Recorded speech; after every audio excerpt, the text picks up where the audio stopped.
Everyone. My name is Nicole Rizzuto, and I am the Program Manager at the Center for Holocaust, Human Rights, and Genocide Education, also known as Chhange. We are located in Lincroft, New Jersey, and we've created this virtual Lunch and Learn series in order to stay connected with our community during this difficult time. This is the third discussion in a series of Lunch and Learns. Our first two Lunch and Learn discussions can be found on our YouTube channel at youtube.com/CHHANGE. There will also be a Lunch and Learn next Wednesday that I'll discuss further at the end of the presentation. Today we're going to be talking about the personal survivor history of Dr. Khachig Boghossian, who was a survivor of the Armenian Genocide. Chhange has been committed to educating about the Armenian Genocide since we were created in 1979. And we're able to create most of our programming through the help of local Armenian survivors and their descendants. I would like to especially thank Silva Boghossian Baker, her father Edward Boghossian, and the entire Boghossian family for their help in the research that we've used to create this program, and also for being a part of 100-Year Legacy of Courage, our book about the Armenian Genocide Survivors that was published in 2015. I know that many of the people participating today are Boghossian family members, and I would like to say thank you to everyone for joining us. I'm very honored that we have Khachig's daughter, his last remaining child, with us today, as well as many of his grandchildren. It's so important that the Armenian community continue to honor It's so important that the Armenian community continue to tell the story of the Armenian Genocide and explain what happened and how their families are connected to it. So thank you everyone for joining us. I do want to note that in the marketing for this program, we spelled Dr. Boghossian's last name with one S. After speaking with the family, we are going with two S's from here forward, including in this presentation and the scrapbook that will be sent out later. A few housekeeping notes before we begin. The chat is locked to everyone, so you are able to chat with the host, me or the other co-hosts who are staff members at Chhange, but you will not be able to chat with other participants until the end of the presentation. We ask that if you have any questions, you put them in the chat box, as your audio will be muted for the entirety of the presentation. Also, this meeting will be locked at 11:40 a.m., meaning that if you leave the meeting, you will not be able to get in. So if you have to switch screens, feel free to do so, but you won't be able to leave the Zoom meeting and then return. I do want to note, if you can't find your chat box, just toggle your arrow either at the bottom of the screen or the top of the screen, and you should see the word chat, and you can type your questions in there. If you are unable to attend the whole meeting, or if you know someone who was unable to get on before 11:45, a recording of this video will be emailed out to all of the registrants. So you can always watch it again, use it for teaching purposes, or share it with your friends. And it will also be available on our YouTube channel. Again, that's youtube.com/ChangeBCC. Okay, so now let's get started on Dr. Khachig Boghossian's history. Khachig Boghossian was born on September 15, 1875. He was the youngest of 4 children and the only son. He was very close to his sisters, and especially his oldest sister, Esther, who would be a driving force behind much of the decisions that he made in his life. From what we know about the family, they were very politically involved throughout the time of the 1870s through the beginning of the Armenian Genocide. The family would have gone to local schools. They lived in Kayseri, which was a central province of the Ottoman Empire, and they would have been surrounded by a large Armenian community. In the province of Kayseri, there were over 600,000 Armenians, and in the city proper where Khachig was raised, there were 50,000 Armenians living in the 1870s. Khachig would have been in close proximity to his grandparents, and he went to church each Sunday as a member of the Armenian Apostolic community. We know that Khachig was close to his family because in 1884, when Khachig was only 9 years old, his grandfather was murdered outside the family home. While we don't have the specifics regarding how or why his grandfather was murdered, we know that it was at the hands of a Turkish mob, and we believe that it was because of his political connections at the time. Armenian nationalism really began to rise in the 1870s, and the Turks were not happy about this rise in Armenian nationalism, so we'll see how that grows over the span of Khachig's life. As I mentioned, Khachig was born in Kayseri, and I want to take a moment to tell you a little bit about this province and the unique aspects of it within the Ottoman Empire, and also why it's important to know where Khachig comes from. So Kayseri is a central province, and you can see it on the map here. It's right under the word Turkey on that map. It's about 722 kilometers, or about 350 miles from the capital, which is now Istanbul, but at the time of Khachig's birth would have been known as Constantinople. Kayseri was famous throughout the Ottoman Empire and the rest of the world, really, because of their Anatolian rugs, also known as Ottoman carpets. These rugs have been famous for centuries, and Armenian and Persian members of the Ottoman Empire were really valued for their weaving skills. If you're interested in seeing some of the amazing Armenian craftsmanship throughout the 1870s through the 1920s, we do have plenty of Armenian lacework on display in our exhibit, Journeys Beyond Genocide, The Human Experience. And I invite all of you to join us and come for a tour once we reopen. As I mentioned, Kayseri was home to over 600,000 Armenians, with 50,000 Armenians living in the city proper. Kayseri was also home to some of the wealthiest people living within the Ottoman Empire, many of whom had made their money from the Anatolian rugs or Ottoman carpet sales. Within Kayseri proper, the city, Armenians and Greek Orthodox citizens lived side by side, and they often mixed culture, intermarriage was common, and you really have this strong Christian identity between the Armenians and the Greeks. However, Kayseri was a very multi-ethnic city and included Kurdish, Turkish, and Jewish members as well. At the time of Khachig's birth in 1875, the Armenian apostolic population was so large that there were seven Armenian apostolic churches to serve the Armenian population. Some of these churches dated back hundreds of years, and this was because the Armenian people have recognized themselves as Christian since 300 CE. So these churches were hundreds of years old, and they were standing for all of Kayseri to attend. Today, because of the Armenian Genocide and other measures taken by the Turks after the genocide, the Armenian population of Kayseri has dwindled substantially, and now there is only one church available in the entire city of Kayseri. This church is the Church of St. Gregory the Illuminator, named for the man who is believed to have brought Christianity to the Armenian people. The church is so little attended that there is only one priest to service the church, and he only comes to Kayseri once a year on St. Gregory's feast day, which is September 30th.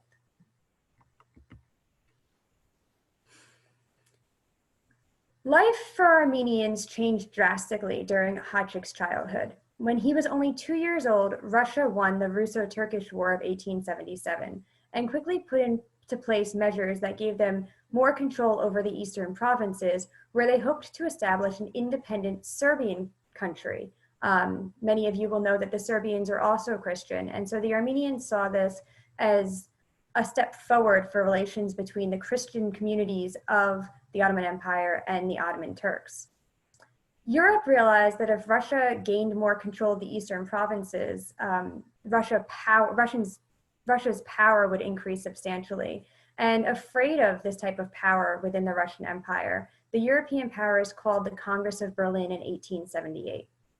This was a congress in which the European powers, primarily France and Italy and England, worked together to create peace between the Ottoman Empire and Russia that would allow the Ottoman Empire to continue to act as a buffer between Russia and the West. The Armenian people sent representatives to this Congress. However, the European powers were afraid of upsetting the Ottoman representatives, and so they wouldn't let the Armenians into the room. They did recognize the importance of giving protection to the Armenian population. Many of the Western powers in Europe had citizens who were deeply invested in what was happening to their Christian brethren within the Ottoman Empire. And there was pressure on the governments to do something to protect the Armenians. So in the Treaty of Berlin, which was signed in July of 1878, the Europeans and the Russians decided to create Article 61.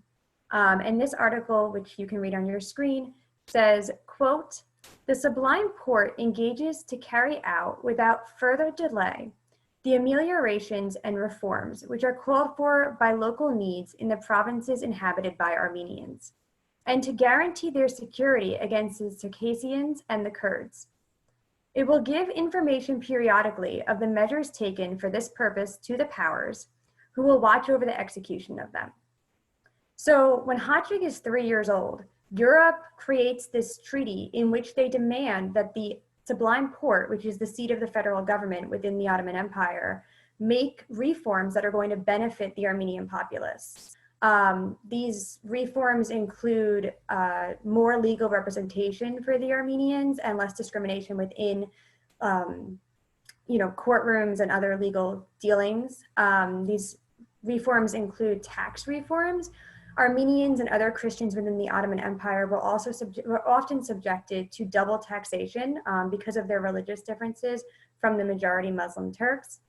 And so these reforms were supposed to alleviate the double taxation. And finally, the reforms were supposed to increase Armenian representation within the Sultan's military.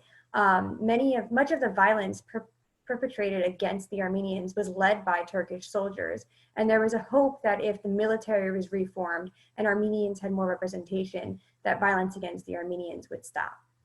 The British took the lead on really pushing for these reforms, and they put pressure upon the Sultan, Sultan Abdul Hamid II, to pass these reforms, but he resisted, both because he claimed they didn't have the money within the federal government to pass the reforms, and also because he was afraid of annoying the pashas, who were the regional overlords who controlled different provinces across the empire.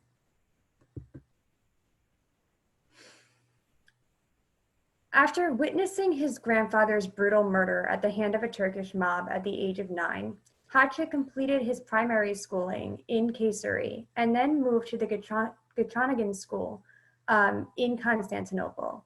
The Khachanagan Armenian High School was founded in 1886, and it's pictured here. And it's connected to St. Gregory the Illuminator Church. This is not the same St. Gregory the Illuminator Church that exists in Kayseri. This saint was a very popular saint within Armenia, and he remains so today. So there are many churches named after St. Gregory throughout the Ottoman Empire, servicing the Armenian population. The school is still around today, and it still serves the Armenian community. In the 1880s and 1890s, it was for young men only. Now it serves all genders, and today it has over 100 students enrolled. Classes do take place in Turkish, but they do have Armenian language and literature courses at this school. While Khachig was a student at the Khachanagan School, his family moved from Kayseri to Constantinople. Khachig graduated in the spring of 1895 at the age of 20, or I guess he would have been 19 because he turned 20 in September. And soon after his graduation, tragedy struck the family again. Khachig and his father learned that a Turkish mob were coming to attack both of them for their political leanings. Khachig was 20 years old and his father encouraged him to hide. And so Khachig hid in the attic of a nearby Turkish neighbor, and he was able to escape the mob. His father was not as lucky, and his father was brutally murdered by another Turkish mob right outside the family home in Constantinople. According to the Boghossian family, one of Khachig's biggest regrets was that he was never able to avenge his father's death. Soon after the death, Khachig was forced into prison for 25 days for his political beliefs. We don't know why he was arrested, but I can tell you that another Armenian genocide victim was actually arrested in the 1890s just for carrying a political song book. So just for having a book of songs, one of our other victims was arrested for a time. And so Khachig could have had something as simple as a book of songs in his back pocket. After the arrest, he realized that he didn't have the money to provide for his family. He was the youngest child, yes, but he was the only boy, and it fell upon him to take care of his widowed mother and his 3 older sisters. Khachig knew he couldn't provide for all three sisters, and so he worked with German missionaries to send his two middle sisters to Germany, and that's actually where they rebuilt their lives. His oldest sister, Esther, sacrificed her own life to make sure that he succeeded. She never married, she took care of their mother, and she raised money to help Khachig go from Constantinople to Germany to begin his undergraduate studies in Europe.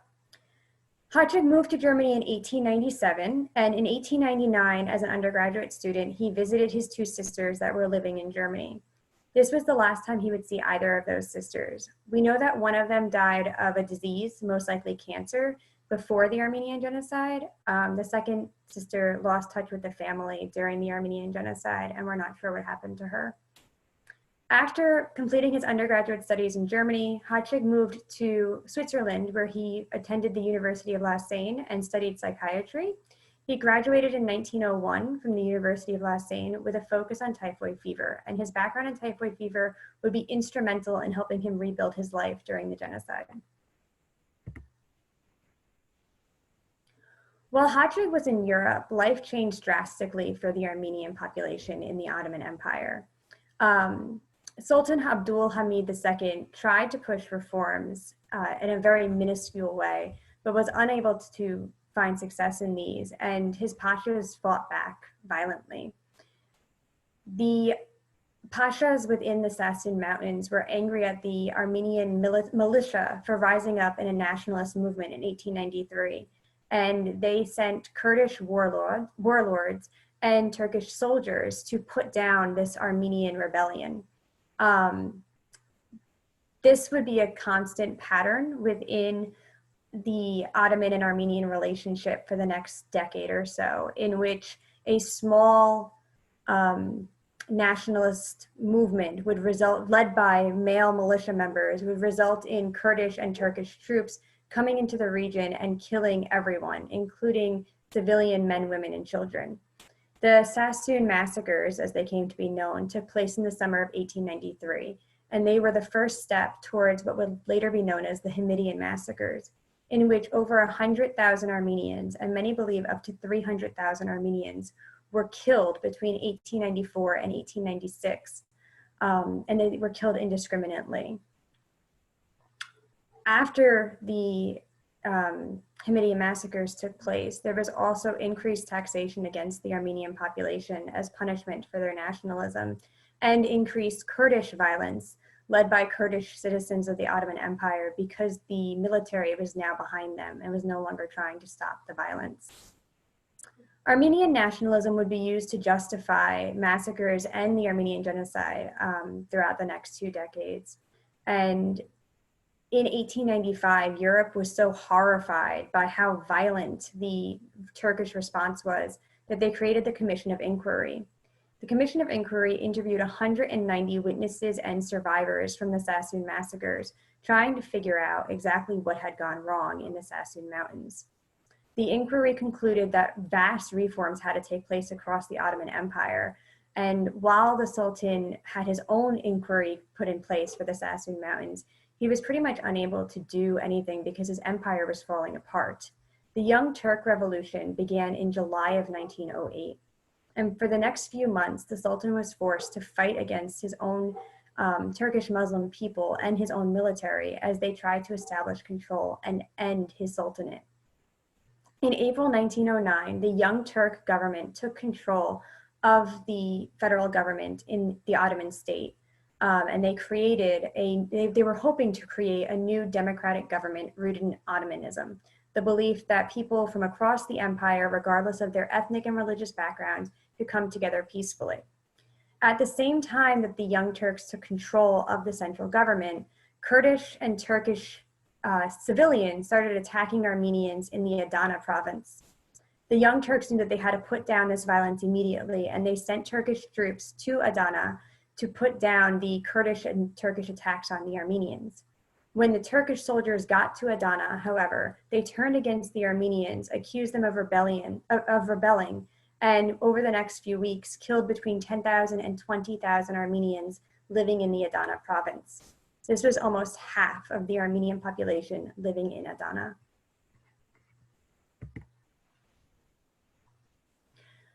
Khachig was kept abreast of what was going on in the Ottoman Empire through letters between himself and his mother and himself and his older sister Esther. After graduating in 1901 with a doctorate of psychiatry from the University of Lausanne, pictured here, Khachig opens up his own private practice in Switzerland, and within a few years, he meets and becomes engaged to a German woman. However, as the letters became more and more dire, Khachig realized that he would not feel comfortable leaving his mother and his eldest sister alone in Constantinople. And so in 1914, Khachig left the woman his granddaughter considers to be the love of his life, got on a train, and went back to Constantinople. As many of you know, 1914 marks the beginning of World War I. And this was really a turning point in the Young Turk administration. During the Balkan Wars, which took place from 1912 to 1914, they tried to create a military that was multi-ethnic and that spanned all religions within the empire. Having lost the Balkan Wars, they changed their tactics and basically abandoned their Christian citizens, focusing their attention on pleasing the Turks and the Kurds. Khachig arrived in the Ottoman state at a time when there was increased tension between the Ottoman state, the government, and the Armenians. He gets a job immediately with the Armenian National Hospital, but he leaves that job pretty quickly because he has that previous arrest on his record, the 25 days that he spent in jail in 1895, and because his entire family had been politically involved, so he didn't want to draw attention to himself. Instead, he opens a private practice in Constantinople and begins to take control of the family household. In August 1914, at the start of World War I, the Ottoman state signed a treaty with Germany, agreeing to enter the war on the side of the Germans. However, they didn't actually begin any real fighting until late October of 1914, when the Russians attacked the Ottoman Empire. This led to conscription of almost every man within the empire, and Khachig was actually encouraged to enlist. He was not conscripted by local Armenian religious officials.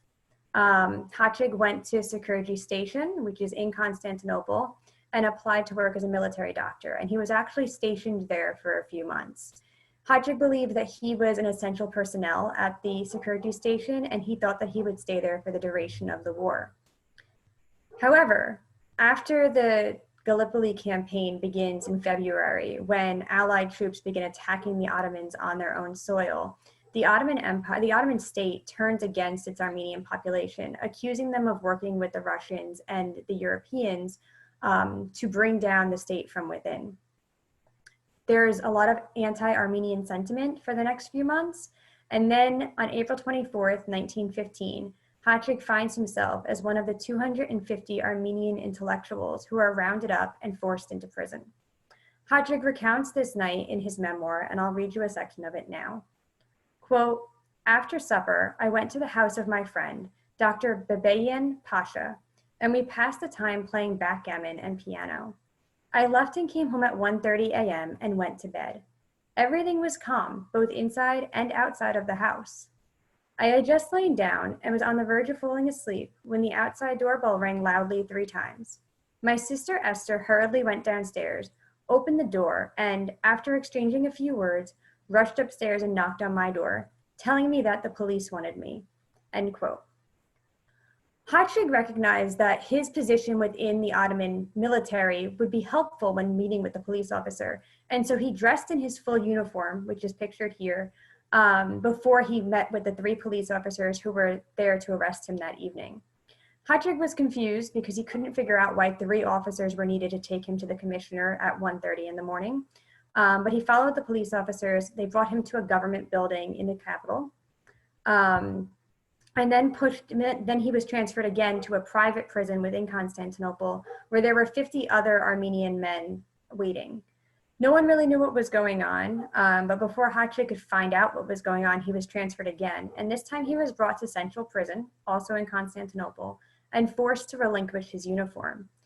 The guards that were there actually wrote to his family and had them bring a change of clothes, and Khachig was forced to give up his entire uniform, including the sword that you see on his hip there. The next morning, after spending the night alone in an empty room with at least a dozen beds that were there, Khachig found 50 other men had been brought to Central Prison. He spent about a week with these men, getting to know them, reconnecting with old friends from the Chhange school, and really trying to figure out why they had been arrested. At the end of the week, the men were forced to Haydar Pasha train station. There were about 35 men who were brought to the train station. The other 15 were seemingly let go, but we know that many were later rounded up again. From Haydar Pasha, the group of men were split into two groups. One was sent to Ayash prison and one was sent to Chhange prison. Khachig originally went to Ayash prison, and this was a warehouse in which the prisoners were kept inside two small rooms, no open air, no restrooms, and pretty much forced to stay there for weeks. At the end of about 3 weeks, Khachig found out that he was scheduled to be transferred to Chhange prison, and he had heard that Chhange prison was open air, and he also knew that he had friends that were there. So he was not upset about being transferred to Chhange. However, on his train ride to Chhange, he was rerouted and taken with only one armed guard to Kayseri, where he was told that he was going to stand court-martial on trumped-up charges about speaking out against the Turkish people. He arrived at the court-martial and was accused of speaking out against Turkish intelligence while he was lecturing in Paris back in the late 1890s and early 1900s. The president of the court-martial was a man by the name of Shavket, and he had the honorific of Bey, meaning that he was a military officer beneath a pasha, but of pretty high rank. Shavket had a wife who suffered from post-traumatic stress, and he wanted Khachig to work with her to make her feel better and make her, and basically bring her back to full health. Khachig would go each day to the Shavket's home and spend time with Mrs. Shavket, treating her for her post-traumatic stress. At the end of the month, Khachig had begun to see Shavket as a friend. They often had dinner together after Khachig spent the day with Mrs. Shavket. And also, after a month, he began to think that he was necessary to the Shavket family. He was helping Mrs. Shavket. He turned to Shavket and said, "What is going to happen to me? Have they reached a verdict on whether or not I'm guilty? Am I ever going to be released?" And Shavket pulled out a piece of paper that basically said that Khachig was up for elimination. He was meant to be murdered whenever Shavket decided that Khachig should die. Khachig was terrified. He trusted this man, and now this man was saying, "I have orders to kill you." And so he pleaded with Shavket and said, "I treated your wife for a month. This is no way to return my hospitality." Shavket agreed, and he worked with a local pharmacist to to put up bail for Khachig. The pharmacist gave the money to the court-martial, and Khachig was now a free man. This was in late July of 1915. Khachig went to the Angora province, now called Ankara, and he stayed with a female relative named Haganaush. He thought he was safe here because the area in which he was living was heavily Armenian Catholic, meaning that they were not Armenian Apostolic and were probably under less threat from the government. The Armenian Catholics saw themselves as separate from Armenian people. They had split from the Armenian Apostolic Church 100 years before 1915 and didn't really connect with the Armenian culture anymore. However, a few days after Khachig arrived, he received a note from Shavket saying, "You need to stay inside tonight. There's going to be another roundup." Khachig was not rounded up that first night, but he was rounded up a few days later, along with Haganaush and her entire family, and about 820 other Armenians living in the Angora region. Many of these 820 Armenians did not, again, consider themselves Armenian. They were Catholic, and they kept telling this to their Turkish guards, but the Turks ignored them and forced them to march for 18 hours. During this 18-hour march, the Turks had the Armenian people tied with ropes in groups of 4 so that the ropes bound their wrists and ankles together, preventing escape. Also during those 18 hours, the Turks killed about 25 people of that caravan, seemingly without any provocation and at random. After they marched for 18 hours, the 800 remaining Armenians were forced into a Kurdish village, 50 people to each house, and told to wait. Khachig recounts that there was this atmosphere of fear throughout the village. Everyone pretty much thought they were waiting to die. And so he waited with everyone else until finally 2 soldiers arrived on horseback and said that everyone in the village was now their responsibility. The soldiers had all of the Armenians untied and allowed them to go get food and water. And the Armenians believed that they were saved and that life was going to get better now. They looked forward to a better tomorrow. However, when tomorrow came, the 2 soldiers on horseback forced everyone to march again. And you can actually follow their voyage on the map on this screen.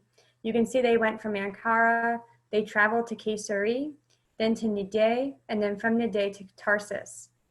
This journey lasted 43 days and over 350 miles, 607 kilometers, as you can tell from the map.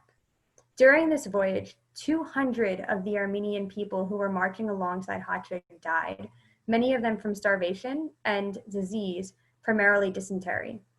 By the time Khachig reached Tarsus, he too had dysentery, and he was taken in by a Kayseri family who was living in a tent city where he could heal after a few days from his dysentery.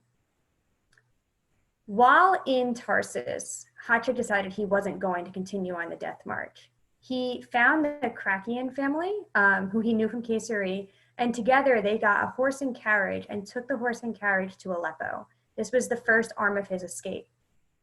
He gets off the carriage in Aleppo, and he and the family are able to find a hotel room where they seek shelter for the night, thinking that they've finally escaped. However, the next morning, police officers come to their hotel room and drag them to the local train station, where they're supposed to stay as prisoners until they can be moved. Khachig finds out that the station is looking for doctors, and he presents himself as a military doctor. He's told by the soldiers there that they've maxed out the quota for military doctors and he should return to the other prisoners. Desperate for his freedom, Khachig ran. Thankfully, Khachig knew someone who was living in Aleppo and he was able to find Dr. Khaligian easily. Khachig looked terrible. His clothes were all torn. He had no shoes. He had to actually steal sandals. He was malnourished. He was just getting over dysentery, and he knew that he couldn't be outside for a long period of time. So he stopped into a local hospital and was able to find Dr. Khaligian, who he had gone to school with and worked with at the Armenian National Hospital back in 1914. Dr. Khaligian allowed Khachig to stay with him for 3 months. And during those 3 months, he worked with the military hospital and the National Hospital in Aleppo to get Khachig put on the Epidemics Commission. And this was primarily because, as I said earlier, Khachig had that doctorate in typhoid fever studies. Khachig's able to get legal papers and legally find a home and work within Aleppo, where he does a lot of work with the military hospital as well. While he's at the military hospital, he meets a man named Hagez Agap Kazazian, who is a fellow Armenian from Kayseri. And he works with other doctors there to convince the Turks that Mr. Kazazian has typhus. He gets Kazazian transferred to the Aleppo hospital, the civilian hospital in Aleppo, hoping that Kazazian can escape from there. But in a weird turn of events, Kazazian actually comes down with typhus. He's treated by the doctors at the civilian hospital and then forced back to work as a slave laborer on a nearby farm. We do know from family records that Mr. Kazazian did escape the Armenian Genocide a few years later, and he made his way to Toledo, Ohio, where he arrived in 1923. Khachig spent the next 3 years of World War I in Aleppo working as a member of the Epidemics Commission. In 1918, the Ottoman state lost World War I and was quickly broken up into a variety of smaller states, including modern-day Turkey.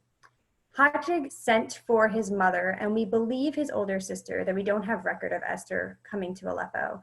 And mom was able to come and live with Khachig for the rest of her life in Aleppo. Khachig began the very slow process of rebuilding his life in 1918. He was a founding member of the Virgin Gulbenkian Maternity Hospital, which was the first hospital in Aleppo to treat Christian and Muslim women side by side. This was really his work to end religious segregation and make it so that the Armenian genocide and violence like this against religious minorities would not happen again. The Gulbenkian Maternity Hospital was still working in 2014 when the Syrian civil war started, but they did close and become a home for Armenian seniors in 2014. In 2016, the Gulbenkian board came together and decided to reopen as a maternity hospital. So today, the Gulbenkian Maternity Hospital is still open and still treats Christian and Muslim women and other religious minority women side by side. Khachig was also a founder of the Boghossian Gulbenkian School. And this was really, he saw that he could build up the Armenian diaspora in Syria and the rest of the world through education, right? So he's a founding member of the Gulbenkian School, and he's also a founding member of the Armenian Democratic Liberal Party, which continues to serve the Armenian diaspora today. He was the Syrian leader of the Armenian Democratic Liberal Party until his death. Khachig was also the founding editor of Yaprad, which was a daily Armenian newspaper in Aleppo, and his son Edward carried on this tradition of keeping the Armenian diaspora up to date with news around the world when he founded the Armenian Reporter in the 1960s here in the United States. The Armenian Reporter was led by Edward Boghossian and then passed on to his daughter, Silva Boghossian Baker, Khachig's granddaughter, and she served as senior editor until the mid-2000s. The Armenian Reporter actually published its last issue in 2014. However, it was a driving force between building up the Armenian diaspora in the generations after the Armenian Genocide Survivors. On a personal note, Khachig did marry in his later life. He was 45 when he got married, and he married a local Armenian woman living in Aleppo. Her name is Ashtik, and you can see her in the photo sitting behind Khachig. In this photo, you'll see Mrs. Boghossian, Khachig's mother, sitting across from him in the far left of the photograph, as well as Khachig and Ashtik's 4 children, including Edward Boghossian. I want to say thank you to everyone who came to this program today, and especially to Silva Boghossian Baker and the entire Boghossian family. It was only through your willingness to work with us and preserve your grandfather's history that we were able to tell this history today. I'd also like to thank Dr. Nellie Segal and Adrian McCumber Esquire for their work editing 100-Year Legacy of Courage, which is the smaller book on this slide. 100-Year Legacy of Courage was published in 2015 to commemorate the 100th anniversary of the Armenian Genocide, and it includes 54 Armenian Genocide survivor accounts written either by the survivors or their descendants. Also on this screen, you'll see the Armenian publication of Dr. Khachig Boghossian's memoir, which was published in 2006. It was published in the Old Armenian that Khachig used to write in and has not yet been translated, but Chhange does hope to have it translated in the near future. I would like to personally thank Allie Evans, Chhange's administrative and exhibit coordinator, and Dr. Sarah E. Brown, our executive director, for all of their help in putting together the scrapbook that will accompany your follow-up email. I'd like to thank Karen Finkelstein, our manager of technology, for her work in making sure that all of these virtual lunch and learns are successful. And I'd also like to thank our special projects co-directors, Dale Daniels and Susan Yellen, for their work on 100-Year Legacy of Courage and on our exhibit, Journeys Beyond Genocide, The Human Experience, which shares the testimony of local survivors from the Holocaust, the Armenian Genocide, and the 1994 genocide against the Tutsi in Rwanda. A follow-up email will be sent later this week, hopefully with a beta version of Dr. Khachig Boghossian's scrapbook, which we've compiled using his memoirs and historical data in order to make sure that we can tell the narrative of his life and really share what it meant to be a survivor of the Armenian Genocide. I do encourage all of you to join us next week. We have 2 commemorations taking place.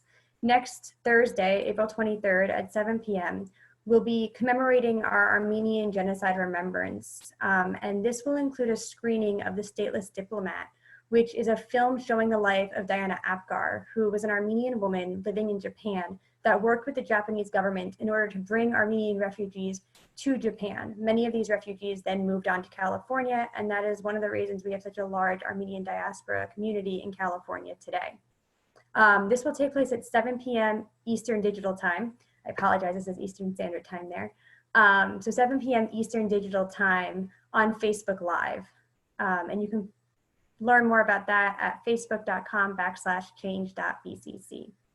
We will also have a Yom HaShoah commemoration on April 21st. That's next Tuesday at 9:30 a.m. Eastern Digital Time, featuring local Holocaust survivor testimony and a candle lighting vigil. Finally, our fourth installation of the virtual Lunch and Learn, Queer ABCs, will take place on April 22nd at 11:30 a.m. Eastern Digital Time, and that will focus on learning more about gender and sexuality identities in preparation for National Day of Silence, which will take place on April 24th. You can learn more about all of these programs and any other upcoming programs at our website, www.change.org. Thank you so much. I'm going to stop the screen share now, and we'll open up the chat for questions. Oh, there's a long one. Okay. So this question says, oh, so we have another descendant on the line.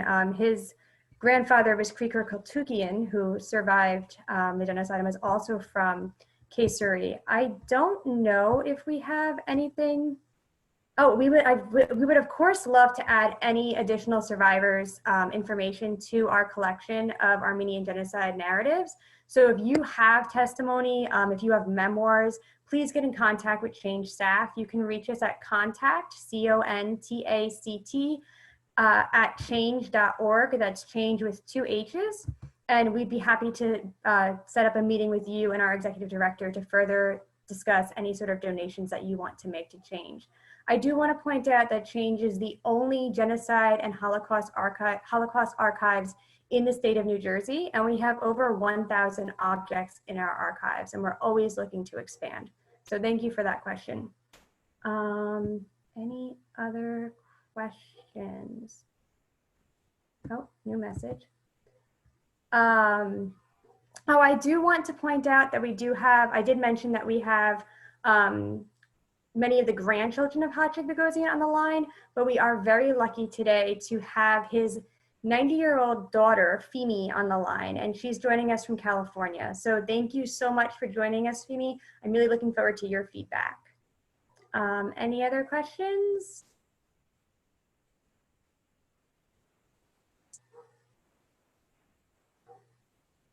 Okay. I do just want to add that we're hoping to put out a scrapbook about Dr. Boghossian's life, and we do want you guys to beta test it. I'm not totally sure on the timeline for that yet, but we're hoping by the end of the week, if not next week. Please consider joining us at our commemorations next week. And I'm also hosting Queer ABCs, so if you enjoyed this program, hopefully you'll like the next one as well. Oh, we do have another question. Were the Kurds, along with the Turkish government, persecuting the Armenians? Yes, it wasn't state-sanctioned violence. So a state-sanctioned violence means that the government is deciding that violence should be perpetrated against a group of people, but there was heavy tension between the Kurds and the Armenians. This started out as land disputes, and it kind of grew into this discrimination, prejudicial discrimination based on the Armenian people. So a lot of the violence perpetrated against the Armenians was by the Kurdish people, especially during the Adana massacres and the early Sassoon massacres of 1893. How many people were on the Armenian March and how many were killed? So we know that about 826 people were on the march from Angora, according to Khachig Boghossian's memoirs. And he found out later that these people were being marched to Deir Zor, which was a desert in the middle of Syria, in which over 200,000 Armenians had been killed throughout the genocide. We don't know the percentage of people who had been murdered from his group of 826 from Angora, and that's because he escaped, luckily, after 43 days. And so we don't have numbers, but we do know that 225 at least had died during the march, 25 from brute force from the Turks, and then the other 200 through starvation or disease. An important question is, were the Armenians persecuted because of their nationalism or their religion or both? The Young Turks movement, so the 1909 rebellion, was really based on this idea that everyone could live together, that regardless of ethnicity or religion, we were going to find peace within the Ottoman Empire. Unfortunately, after the Ottoman state lost both Balkan wars, the Young Turks basically tucked tail and ran in the opposite direction. And they decided that Turkey was going to be for the Turks. So Turkey for the Turks was one of their slogans, and that meant that you had to be of Turkish descent, so it kind of ostracized the Kurds as well. And it also meant that you had to be Muslim, and the Armenians were neither Turkish nor Muslim. So it was primarily a genocide rooted in that ethnic and religious difference. The nationalism of the Turks was used, the nationalism of the Armenians was used as a way to justify the violence against the community. But again, the nationalist groups were small, and they were not able to really create any strong rebellions. They weren't really backed by Russia the way that other nationalist movements were. And so the violence was completely out of proportion to what the Armenian nationalists were creating. And I do have a note here saying that the Kurds were promised Armenian homes and property if they assisted in the genocide. We do know that that is true. We have notes from the various pashas offering Armenian homes to Kurdish warlords. So that is an important point to point out. The government, although at first it was just the Kurds perpetrating violence because they disliked the Armenians, by the mid-1890s, the government was backing this violence perpetrated by the Kurds. So you had the government giving them weapons and promising them Armenian land if they were able to solve the Armenian problem, the Armenian question, as they called their relationship with Armenia. Any other questions? Oh. So we have a question here. We don't hear enough about the link between the German support of Turks in World War I and the genocide of the Armenians and the follow-on against the Jews in World War II. I would point out that in our exhibit, we focus on a whole section on Armin T. Wegener, who was a German soldier serving in World War I, and he was stationed in the Ottoman Empire, the Ottoman state. And while he was in the Ottoman state, he took photographs of the genocide taking place, primarily the death marches, with a special focus on women and children, because I think he knew that that would get his point across the best. He actually was told by his commanding officers that he could not share these photographs, but he smuggled them out and got them to global newspapers to start sharing with the world the atrocities being committed. Armin T. Wegener served in World War I. He survived. So he was born. He served in World War I. He survived World War I. He went back to Germany, and then when Hitler took control in the 1930s, he actually wrote to Hitler and said, "I've seen this before. I know what the Turks did to the Armenians. You're going to do the same thing to the Jews. This isn't right." And Hitler actually had Armin T. Wegener put in concentration camps, and Wegener spent the entirety of the war imprisoned. The exact date of Dr. Boghossian's birth is September 15th, 1875. I know that was a question as well. But yeah, I think that there definitely is a recognition of the fact, even within Germany, that they knew what was going on and they did nothing to stop the persecution of the Christians. So, any other questions?